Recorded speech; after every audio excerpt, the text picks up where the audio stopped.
ঢাকা বরিশাল মহাসড়কে আবারও একটা বড় অ্যাক্সিডেন্ট ঘটলো। আর এই অ্যাক্সিডেন্টটা ঘটতে আছে হাউজেকালপাড় থেকে এই যে কটকস্থল, আর এই জায়গায় হচ্ছে আদমশার মাজার, এই মধ্যবর্তী স্থানে। আর এইটা হচ্ছে সাজিবাড়ি বলে, এই জায়গার সামনে। সকাল 6:30 থেকে 7টার দিকে এই অ্যাক্সিডেন্টটা হয়।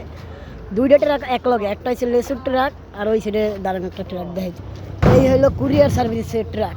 এই কুরিয়ার সার্ভিসের ট্রাক হচ্ছে এই লেসুর ট্রাকটারে আইসা মাইরা দেয় পিছ থেকে। এই লেসুর ট্রাকের চাক্কা পাংচার হয়েছিল, তাই লেসুর ট্রাকের চাক্কা সারতেছিল রাস্তার পাশে রাখা। আর এই কুরিয়ার সার্ভিসের ট্রাক আইসা পিছ থেকে লাগাই দিয়ে দোনোটাই একবারে খাদে ভরে যায়।